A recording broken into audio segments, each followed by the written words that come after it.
MQM के रहनुमा फैसल सब्जवारी ने कहा है कि रियासत पाकिस्तान कहाँ है। MQM के दफातर पर हमला जदीद असलहा से मुसल्लह अफराद कारकुनों को कत्ल कर रहे हैं। अगर शहर में हमारी आवाजें नहीं रही तो शहर में न सियासी अमन होगा और न अमन का कयाम होगा। ऐसे हालात में MQM के लोग अपनी जानों को हथेली पे रख कर काम कर रहे हैं। इन ख्यालात का इजहार उन्होंने न्यू कराची में शहीद कारकुनों की तदफीन के बाद मीडिया से बातचीत करते हुए किया। इस मौके पर आमिर खान और दीगर रहनुमा भी मौजूद थे। शकील अंसारी का कोई जुर्म नहीं था, उन्होंने कोई जुर्म नहीं किया था।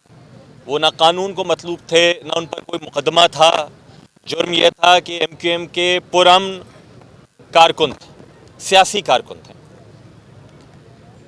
और इस जुर्म की पादाश में ये दफ्तर जिसकी दीवार के साए हम यहाँ खड़े हैं, जहाँ MQM के रुकन कौमी असम्बली हाफिज़ उसामा कादरी, रुकन सूबाई असम्बली ख्वाजा इज़हारुल हसन यहाँ के आवाम से उनके मसाइल सुनने के लिए बैठते हैं। यहाँ के यूनियन काउंसिल के चेयरमैन बैठते हैं कि तमाम MQM के नुमाइंदे हैं।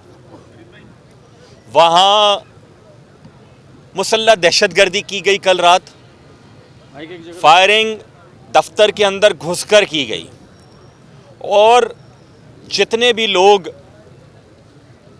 हम समेत कराची में बहुत मुश्किलों से हासिल होने वाले अमन की कदर करते हैं, उनके लिए ये बात नहायत तशवीशनाक है कि कल होने वाले वाक़े में आज़ादाना सब मशीन गनों का इस्तेमाल किया गया है, क्लैशनकोफ का इस्तेमाल किया गया है। दर्जनों खाली खोल यहाँ से मिले हैं जो यहाँ पर भारी हथियार चलाए गए हैं। सोचने की बात यह है कि किस तरीके से यहाँ इतनी मसरूफ़ शाहराह के ऊपर कातिल आए, एक नहीं, दो नहीं, 3 मोटरसाइकिलों पर दफ्तर के अंदर घुसकर, जहाँ अवामी नुमाइंदे, रुकन कौमी असम्बली, रुकन सूबाई असम्बली, यूनियन काउंसिल चेयरमैन, ये सब अवामी मसाइल सुनने के लिए बैठते हैं, वहाँ घुसकर फायरिंग करते हैं, उसके बाद चले भी जाते हैं।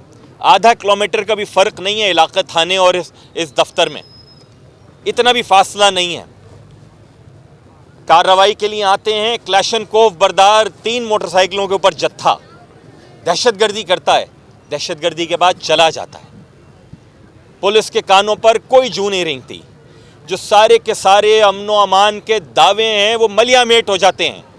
बदकिस्मती के साथ MQM का कारकुन होना, सियासी कारकुन होना इस शहर में जुर्म बना दिया गया है।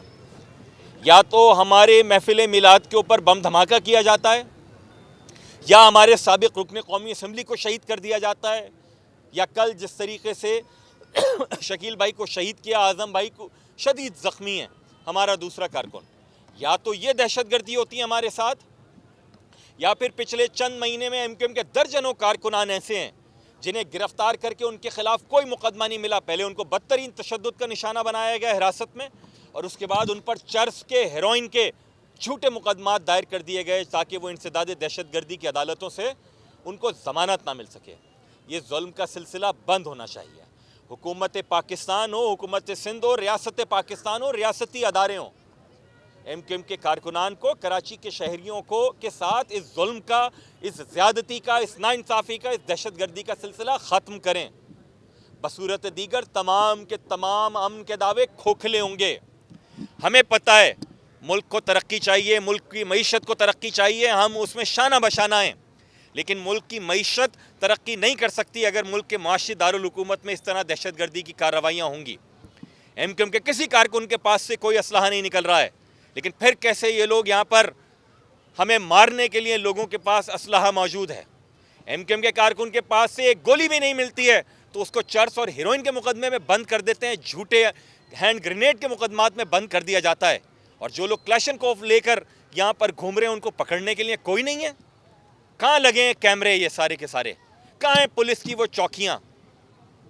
कहाँ है पुलिस का ये थाना जो कि यहाँ पर मौजूद था? कहाँ है हुकूमत वक्त? ये हमारा सवाल है हुकूमत पाकिस्तान से, सूबाई हुकूमत से, रियासत पाकिस्तान से, कानून नाफिज करने वाले इदारों से। सिंध हुकूमत के साथ हम ये उठाएंगे, असम्बली में भरपूर तरीके से उठाएंगे। कन्वीनर MQM डॉक्टर खालिद मकबूल सिद्दीकी वफाकी हुकूमत से, वजारत दाखिला से ये बात कल इस्लामाबाद में उठाने जा रहे हैं। हमारा एक एक कारकुन बहुत कीमती है हमारे लिए।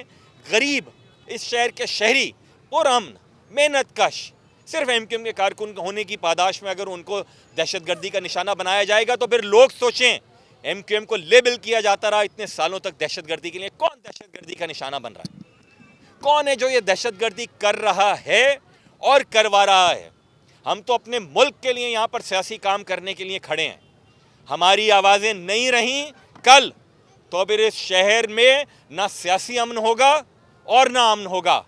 हम इस शहर के सियासी अमन के लिए, इस शहर के पायदार अमन के लिए अपनी जानों को हथेली पर रखकर यहाँ पर सियासी काम कर रहे हैं। खुदारा सियासी कारकुन की ज़िंदगी को इतना अर्जा ना गर्दाना जाए। इस तरह के दहशतगर्दी के वाक़यात रोकने चाहिए थे, नहीं रोक पाए आप ये वाक़या। पकड़ें कातिलों को, जिसने किया है, जिसने करवाया, उनको सामने लाएं। हमें नतीजा चाहिए, ज़बानी दावे नहीं चाहिए हमें।